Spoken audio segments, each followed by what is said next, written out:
Bonjour, aujourd'hui je vous emmène dans l'atelier d'un jeune créateur. Je ne sais pas si vous vous rappelez, il y a quelques temps j'étais allée visiter l'ENSAMA et on avait rencontré Clément qui était étudiant à l'époque et qui poussait quelques panneaux de lac. Clément est sorti, il est fraîchement diplômé. Il est installé maintenant en tant que laqueur et on est venu lui rendre visite pour qu'il nous explique qu'est-ce qu'il fait et qu'est-ce que c'est que le métier de laqueur en 2023 quand on sort de l'école. On va frapper. Bonjour, bienvenue dans mon atelier. Bonjour Clément. Donc ça y est, tu es fraîchement diplômé depuis le mois de juin. C'est ça, depuis Tu es plusieurs années. installé maintenant en tant que jeune entrepreneur. Oui. Est-ce qu'il y a des difficultés auxquelles tu dois faire face? C'est vrai qu'il peut y en avoir, mais comme je suis tellement passionné par mon métier et vraiment heureux dans ce que je fais, que finalement, je dirais que je vois plus le positif que les difficultés. C'est super ça. Donc là, Clément, qu'est-ce qu'il y a dans ce petit pot? Alors là, il y a un mélange de vernis gras et de térébenthine pour réaliser la miction qui va me servir à coller l'or sur le panneau. Quand c'est sec, on a l'impression que c'est noir.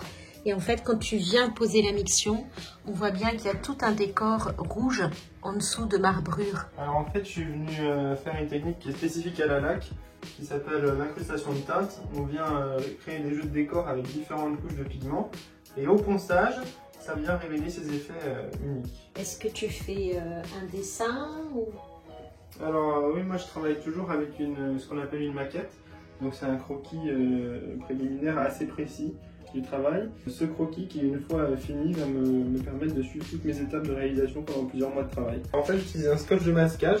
Là c'est vraiment un scotch comme ce qu'on utilise en peinture, mais qui est assez, effectivement, qui est assez délicat pour pas arracher la laque, mais comme elle est bien sèche, il n'y a pas de problème. D'accord. Est-ce qu'il y a des personnes qui t'inspirent dans la laque? Oui, bien sûr. Évidemment, je suis inspiré par les enseignements de mes professeurs, Isabelle Emerick et Thibaut Mazir. Et puis aussi, je suis beaucoup inspiré par les lacs de la période Art déco, que ce soit Jean Dunand, Gaston Suisse, etc. Et par les artistes peintres modernes du XXe siècle. Il y a vraiment le côté pictural de la laque et de la peinture qui se recoupe un peu. Et donc ça m'inspire. Donc là, Clément, tu regardes. Je regarde si la miction est ce qu'on appelle amoureuse. Donc c'est quand elle colle encore un peu au doigt mais qu'elle fait plus de traces. Et c'est à ce moment-là qu'on va pouvoir venir poser l'or. Je peux essayer? Oui, allez-y. Ah oui, ça adhère un petit peu comme un vieux scotch. C'est ça. Donc là, tu mets des feuilles d'or de différentes couleurs dans ton petit pot. Et ça va faire un mélange de couleurs qui va permettre d'apporter davantage de nuances et de profondeur aux miettes. Avec cette technique de dorure un peu particulière, je viens vraiment, contrairement à ce qu'on ferait d'habitude où on viendrait poser l'or délicatement, là je viens vraiment l'écraser pour que le mouvement du pinceau s'imprègne dedans et qu'on ait cet effet de miettes tirées un peu. Donc ici on a vraiment la subtilité des deux teintes d'or qui vont se mélanger et venir créer cet effet. Clément, comment est-ce que tu as connu la Maison La Verdure? Je vous ai connu à l'école grâce au conseil de ma professeure Isabelle Emerick. Et elle nous a conseillé d'aller chez vous pour découvrir tous vos produits de qualité. Et donc ce que j'achète principalement, c'est vos pigments, comme le bleu outre-mer que je travaille beaucoup dans mes réalisations. Et donc je viens les mélanger au vernis pour former tout cet ensemble de couleurs qui me permet d'avoir des tableaux très colorés. Je suis en train de passer une couche de pigment bleu très foncé qui va venir recouvrir toutes les autres couleurs et je vais en passer plusieurs couches. Et une fois que tout sera sec, je vais venir poncer et les bleus qui disparaissent en dessous vont réapparaître. Et surtout, je vais venir la tirer pour qu'elle soit très, très régulière. Donc là, ce petit carnet, c'est tu vas noter ce que tu viens de faire. C'est ça. Il y a tout ce que je fais en lac depuis ma première année d'école que je note pour être capable de refaire un effet si j'en ai besoin, etc. Ouais, ok. Clément, est-ce que c'est pas trop indiscret de te demander quel âge tu as?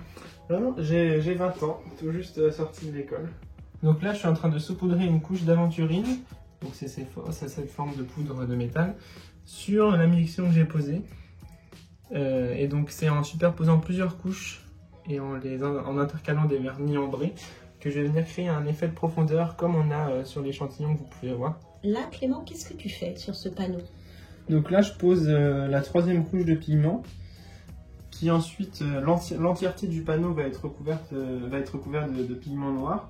Et c'est au ponçage que je vais venir révéler toutes ces couleurs qui seront cachées en dessous. Je fais exprès de créer des effets de matière et des effets d'irrégularité dans la couche qui vont venir ressortir au ponçage et faire que ce rond ne sera pas un simple aplat marron. C'est dommage parce que quand même, avec la vidéo, on n'a pas l'odeur, mais ça sent effectivement la térébenthine, le vernis. C'est ça. Une belle odeur d'atelier. Clément, quels sont tes projets pour l'avenir? En ce moment, je prépare beaucoup de pièces pour pouvoir exposer, contacter des galeristes, des centres culturels. Ça, c'est un panneau que j'ai réalisé tout seul durant le début de l'année, cet été et au début de l'automne. Ok. Et ça aussi. Et celui-ci aussi. Donc, en fait, ce sont tes premières œuvres en tant qu'artiste. C'est mes premières œuvres à mon nom. Ok, et tu les signes? Oui, il y a ma signature toujours en bas à droite ou à gauche du travail. À terme, j'aimerais bien avoir un atelier plus grand, parce que comme je travaille des grandes pièces, ça prend vite beaucoup de place. Voilà, on peut se faire sa place petit à petit en tant qu'artiste indépendant. Ok, je crois que cette pièce elle va bientôt venir en exposition dans notre magasin. Donc j'invite tout le monde à passer le traversière pour venir voir l'œuvre de Clément. Et un petit mot pour la fin, Clément? Déjà, merci beaucoup d'être passé. Et puis, je vous invite donc tous à venir voir le panneau et on se retrouvera peut-être bientôt pour une exposition. Merci Clément, merci à beaucoup. vous.